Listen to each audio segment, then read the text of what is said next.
y bienvenidos al Enraízate de hoy. Yo soy Karina Gala, asesora inmobiliaria certificada, especialista en inmuebles en la Riviera Maya, y el día de hoy, a petición de ustedes, vamos a platicar acerca del proceso de compra. Normalmente, cuando una persona va a comprar una propiedad, hay muchísimas dudas con respecto a los pasos que se deben seguir para poder completar ese sueño o poder llegar a esa meta de la manera más suave y exitosa posible. Y en ese momento son muy susceptibles y pueden ser presas fáciles de charlatanes y de gente abusiva que pues puede estar buscando estafarlos de alguna manera. También se da muchísimo que le preguntan al primo de un amigo y todo el mundo se vuelve experto en ese momento y lo único que hacen es confundir al cliente. Entonces les voy a dar una guía corta, rápida y sencilla de cuáles son los pasos a seguir a la hora de comprar un inmueble y aplica para cualquier tipo. El número 1 es la definición de los recursos y ya hemos platicado al respecto en las otras cápsulas. Vamos a definir cuál es nuestro poder adquisitivo, la forma de pago. Por la forma de pago me refiero a si va a ser con recursos propios, con nuestros ahorros o con algún tipo de crédito hipotecario o algún préstamo de algún familiar o amigo o lo que sea. El segundo paso también es la selección del inmueble. En este no vamos a profundizar demasiado porque pues si ya estamos hablando del proceso de compra es porque tenemos seleccionado el inmueble que deseamos comprar. El tercer paso va a ser el método de pago. En la región en donde me estoy especializada, en la Riviera Maya, se dan muchas compras internacionales, muchas compraventas internacionales en las que probablemente ninguna de las partes se encuentra en el lugar en donde se encuentra la propiedad. Entonces, para estos casos es muy sugerible utilizar algo llamado cuenta de escrow, que es como cuando compramos por Mercado Libre, que el recurso sale de la cuenta del comprador, se le notifica al vendedor que se ha pagado, pero se le transfiere al vendedor una vez que la operación ha sido concretada. No es una figura legal reconocida en México, sin embargo es un contrato y al estar firmado y aceptado por las partes, pues hay manera de protegerlos. Es una forma, un método de pago muy recomendable. Si nos sentimos con total y absoluta confianza de la parte vendedora, entonces podemos hablar de transferencias interbancarias o cheques o depósitos en efectivo, siempre y cuando se cumpla con los montos máximos permitidos por la ley antilavado. Ya que hemos definido estos tres puntos, nos vamos con la formalización de la oferta. Ya encontramos nuestra propiedad, ya sabemos cuánto estamos dispuestos a pagar, ya sabemos cuál va a ser el método de pago, entonces vamos a realizar una oferta formal y por escrito. Mandar un mensaje por WhatsApp o hacer una llamada no es lo más recomendable ni es lo más formal. ¿Por qué? Porque siempre puede darse controversia durante el proceso y el vendedor siempre puede decir que él no aceptó lo que tú estás ofreciendo. Entonces, lo ideal es hacerlo por escrito de manera formal, estableciendo, obviamente, cuál es la propiedad por la que estamos ofertando, cuál es el precio total que estamos ofertando, el anticipo que estamos dispuestos a pagar por esta propiedad durante el proceso, bueno, antes del proceso, y cuál es el método de pago. Faltará ver si hay circunstancias específicas de esta compra. En los 3 años que llevo trabajando en bienes raíces, prácticamente todas las ventas han sido distintas y todos han sido casos específicos. Entonces, generalizar es un poco complicado y dependerá exactamente de las circunstancias en las que estamos comprando. Es importantísimo que se presente oferta firmada y que se anexe una identificación de quien está ofertando, ¿no? Del que sería el prospecto comprador. Nuestro siguiente punto, que bueno, podría ser incluso antes de presentar la oferta, es la selección del notario. Quien va a pagar al notario, prácticamente el 100% de los gastos de la escrituración va a ser el comprador.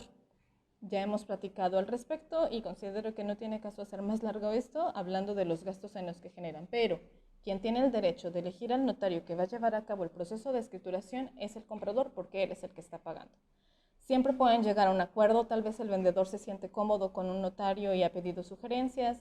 Como les dije, cada proceso es diferente, pero en teoría y en la base, el comprador es quien elige, el comprador es el que paga. Obviamente el vendedor también tendrá gastos, pero si les parece platicamos sobre los gastos en los que incurre un vendedor a la hora de vender un inmueble en una siguiente cápsula porque es bastante extenso. Ya que hemos elegido el notario, debemos trabajar con un contrato de promesa de compra-venta. Este contrato puede ser de dos formas, público o privado. Público significa que se hace ante la fe de un notario y se inscribe en el registro público de la propiedad, de manera que, como su nombre lo dice, cualquier persona puede ir y puede consultarlo. Al inscribirlo, se va a grabar el inmueble, es decir, cuando vayamos a consultar al registro público de la propiedad por el inmueble que queremos comprar después de que se ha inscrito el contrato de promesa de compra-venta, va a aparecer con una nota al margen en donde indica que se ha prometido en venta a X o Y persona. Y durante la vigencia de ese contrato no se puede grabar. ¿Cuáles son las desventajas de hacerlo de manera pública? Que hay que adelantar una parte de los impuestos y obviamente va a generar un derecho adicional. No les voy a dar cantidades porque dependerá de cada estado, pero aquí en Playa del Carmen el derecho por inscribir cada movimiento es de aproximadamente 5,500 pesos. Entonces, todo será a consideración de las partes y obviamente tiene que ser de común acuerdo.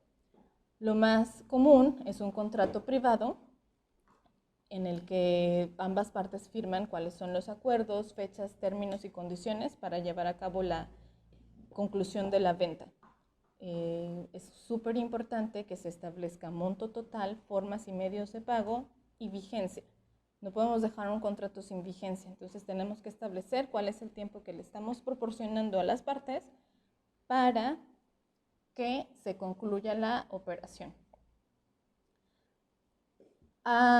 Las formas de las firmas, como les platiqué anteriormente, en Quintana Roo es muy común que ninguna de las partes comparezca, o sea, que se presente a firmar, al menos el contrato de promesa de compra-venta, porque se encuentran en diferentes zonas geográficas. Entonces, tenemos varios medios de firmas electrónicas que son aceptados. Hay que cumplir con ciertos requerimientos, pero en general, si las partes no se encuentran dentro de la misma zona geográfica, se puede mandar por paquetería un contrato firmado en original o se puede solicitar su firma a través de un software llamado DocuSign. Después platicaremos de los fundamentos legales para la aceptación y validación de las firmas electrónicas. ¿Les parece bien? Por otro lado, ya que el contrato de promesa de compra-venta se ha firmado, vamos a tener entonces que iniciar con el proceso de tramitación de constancias y cédulas catastrales y municipales.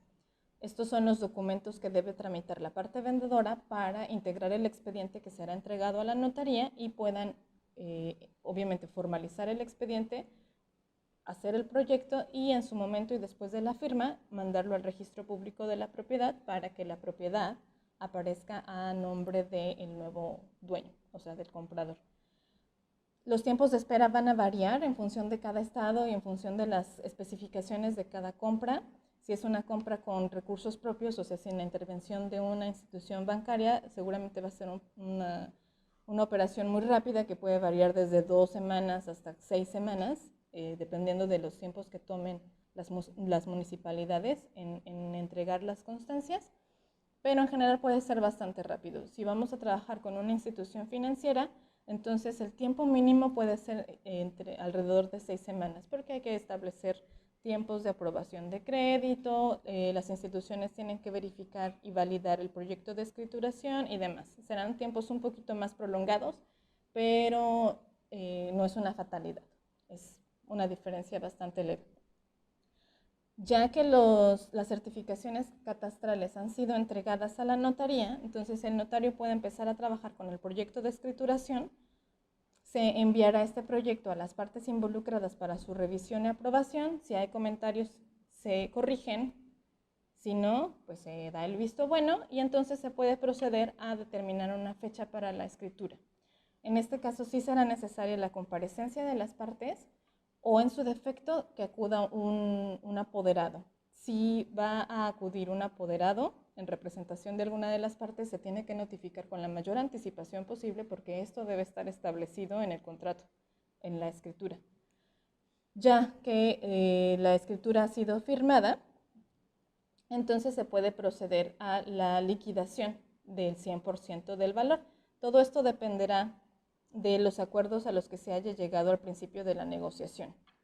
Si acordaron dar un 20% de anticipo y un 80% contra firma, entonces tendrán que liquidar ese 80% y entregar los comprobantes de dichas transferencias para integrar el expediente, porque se tiene que declarar ante la unidad de inteligencia financiera. Cuando estos actos han sido completados, que se ha firmado el protocolo, que se ha pagado el 100% del valor del inmueble, entonces se procede a la entrega física, a la entrega de la posesión. Es importante que se haga un acta de entrega para evitar problemas para el vendedor después. Que falle algo X o Y y que el comprador quiera hacer válidas garantías que no existen o viceversa. Entonces, todo debe quedar por escrito, todo debe quedar claro para evitar repercusiones legales más adelante, pero lo más importante es que todo se aclare desde el principio. El paso final, y esto ocurrirá después de unos 2, 3 e incluso 6 meses, dependiendo de los tiempos de espera del registro público del estado en el que estés comprando, es esperar tu escritura, tu testimonio original. Lo tienes que recoger en la notaría. Tienes que estar en contacto. ¿Por qué se tarda tanto tiempo? Porque como les platiqué, el notario tiene que integrar un expediente completo para que una vez que se hayan firmado, lo lleven al registro público de la propiedad y esa propiedad aparezca el nombre del nuevo dueño. Este proceso puede demorar bastante. Entonces, tienes que estar como comprador monitoreando al notario para que te pueda dar razón del estatus de tu escritura y recogerla. No te olvides de recogerla. He tenido muchos clientes que pasaron 10, 15 años y nunca recogieron su escritura. Y luego puede ser un pequeño contratiempo. Bueno, nos alargamos demasiado. Espero que haya sido de utilidad. Si tienen dudas, no duden en escribirme. Bye.